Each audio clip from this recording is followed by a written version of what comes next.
Добрый вечер, уважаемые телезрители. В прямом эфире информационная программа «Новости», в студии Тойр Пиров.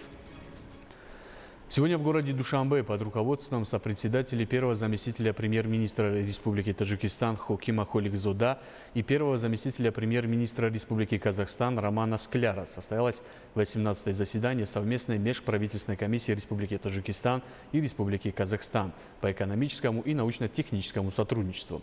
На заседании стороны договорились укрепить сотрудничество в сферах торговли и экономики, инвестиций, сельского хозяйства, промышленности, энергетики, транспорта, связи и современных технологий, образования и науки, здравоохранения, туризма, труда и миграции, цифровой и зеленой экономики, охраны окружающей среды, спорта и создания совместных промышленных предприятий с привлечением казахстанских инвесторов.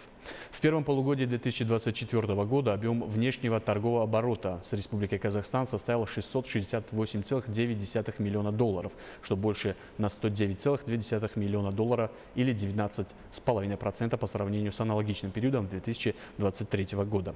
В структуре внешней торговли Республики Таджикистан в этот период Республика Казахстан занимает третье место с долей 15,2%. В настоящее время в Таджикистане в сферах промышленности, сельского хозяйства, связи и услуг действуют более 90 компаний с вкладом инвестиций Республики Казахстан. По итогам заседания в целях укрепления интеграции был подписан новый документ. К другим темам. 2025 год – это Международный год сохранения ледников. Это пятая глобальная инициатива лидера нации, президента Республики Таджикистан, уважаемого Эмомали Рахмона.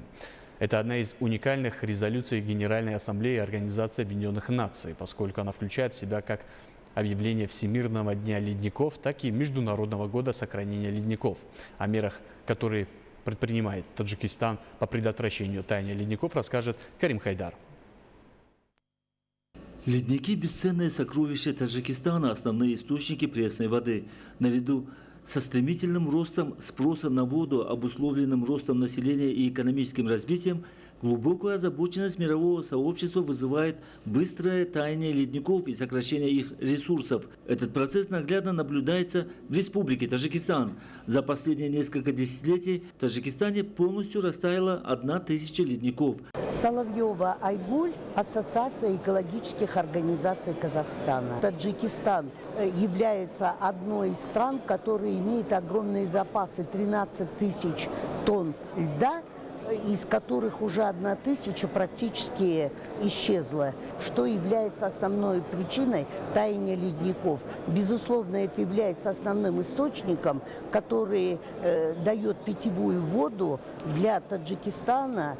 И, безусловно, другие страны, которые являются соседями, они тоже оказывают влияние. Поэтому нам, Казахстану, очень важно и интересно отследить этот процесс, тем более, что научно-исследовательские институты и метеослужбы Таджикистана очень внимательно следят за тем, как идет таяние ледников. И очень много таких научных данных, исследовательских, которые дают огромную надежду на то, что Таджикистан, подавая нам эти данные, может очень много дать возможностей для того, чтобы весь мир присоединился. Наша страна предпринимает конкретные шаги по предотвращению таяния ледников. Глобальные инициативы Таджикистана не только по вопросам воды и изменения климата, но и сохранения ледников получили всеобщую поддержку мирового сообщества, и реализация этих совместных усилий продолжается по сей день. Так, 2025 год – Международный год сохранения ледников.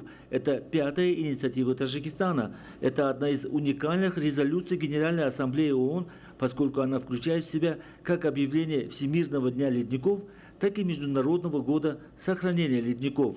На основе этой резолюции высказанные предложения президента страны, уважаемого Эмомали Рахмона, получили поддержку государствами, членами ООН, в том числе объявление 21 марта Всемирным днем ледников, объявление 2025 года Международным годом сохранения ледников, создание Международного трастового фонда при ООН для содействия сохранению ледников, проведение в 2025 году Международной конференции по сохранению ледников в городе Душанбе. По словам специалистов, таяние арктических и антарктических ледников вызвало повышение уровня океана, что угрожает жизни и благополучию сотен миллионов жителей Земли, особенно в малых островных государствах. Целью объявления года сохранения ледников является привлечение внимания мирового сообщества к этой актуальной проблеме и объединение усилий для принятия решительных мер по замедлению этого процесса, повышению устойчивости общества и экономики стран к его влиянию. Таджикистан одним из первых внес финансовый вклад в активизацию Международного целевого фонда по сохранению ледников. В рамках третьей Душанбинской конференции высокого уровня по водному десятилетию действий, которая была проведена в Душанбе в июне текущего года, наряду с другими мероприятиями были проведены форум ледников и фестиваль воды и ледников. Основной целью данного фестиваля, который был проведен в Таджикистане впервые, повышение осведомленности общественности о ценности воды и ледников и их сохранения для будущих поколений.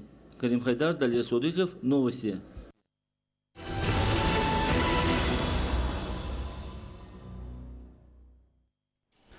За годы независимости, наряду с другими городами и районами страны, столица Таджикистана, город Душанбе, значительно преобразился, стал более комфортным и современным.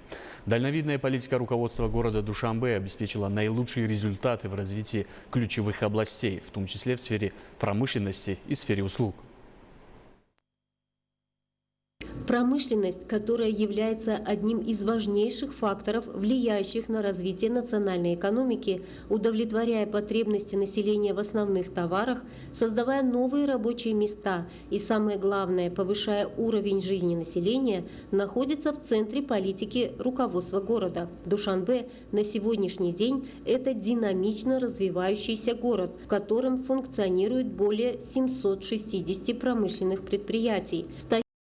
Фактически является передовой в реализации стратегической цели – ускоренной индустриализации страны, и в этом направлении администрация города постоянно принимает эффективные меры. Только за последние 7 лет по инициативе и указанию лидера нации, президента Республики Таджикистан, уважаемого Эмомали Рахмона, и в результате образцовой деятельности председателя города Душанбе, уважаемого Рустами Эмомали, было построено и введено в эксплуатацию более 100 новых заводов и промышленных предприятий. Большинство из них работают с использованием новых технологий. На предприятиях производится качественная и доступная конкурентоспособная продукция. За последние несколько лет перечень продукции, производимой душанбинскими предприятиями, включая строительные материалы, текстильные изделия, продукты питания и многое другое, стал намного шире, и наряду с удовлетворением потребностей населения страны отечественная продукция также идет на экспорт. Кроме того, в столице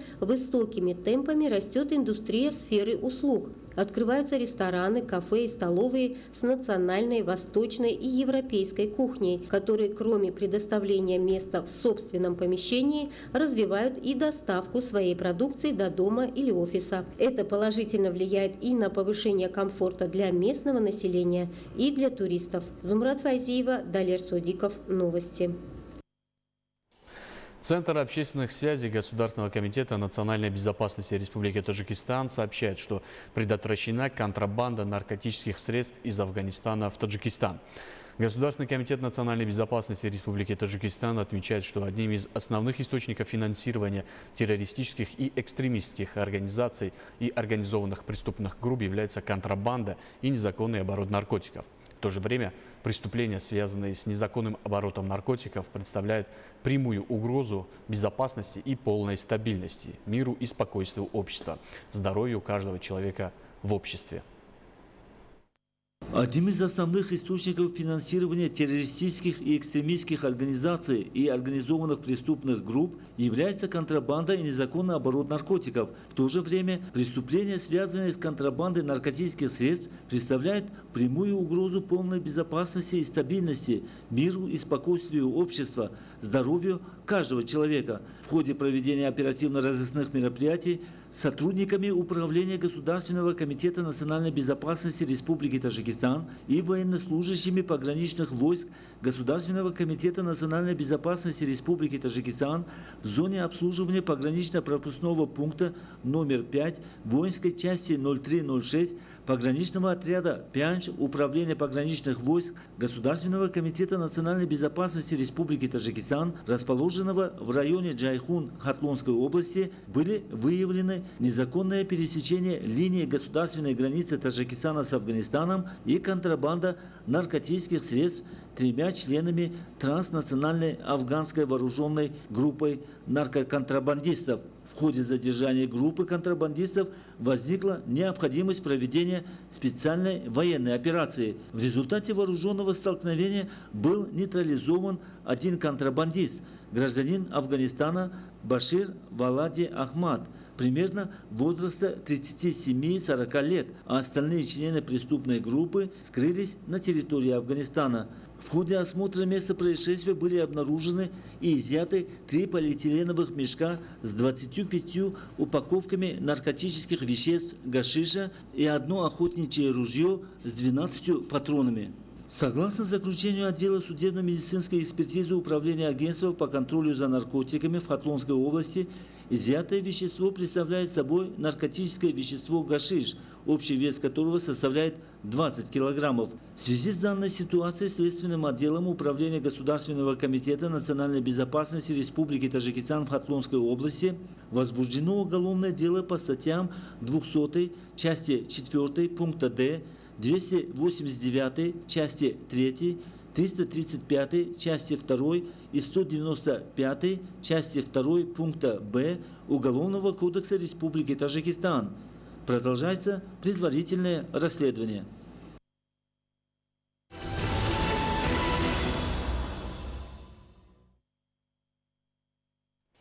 Используя научный подход к осуществлению посева сельскохозяйственных культур и эффективное использование каждой пяди земли обеспечивает изобилие и увеличение производства.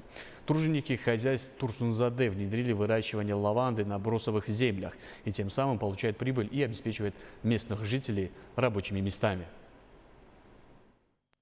Лавандовые поля у всех ассоциируются с Францией, но эти кадры сняты в Таджикистане, на полях фермерского хозяйства Муроджон-Ота в Турсунзаде. Саженцы лаванды завезли из Турции и посадили на 3 гектарах земли.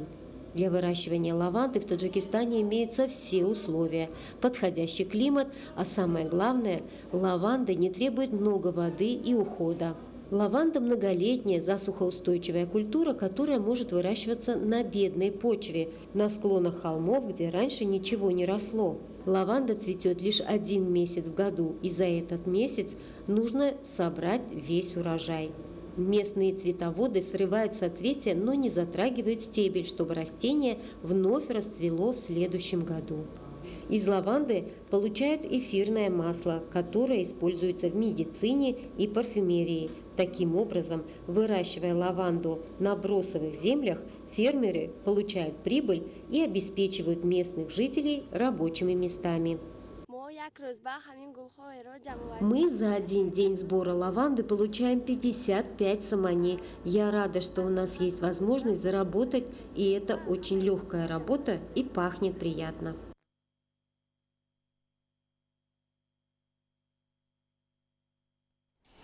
Уважаемые телезрители, это были главные новости к этому часу. Оставайтесь с нами и будьте здоровы!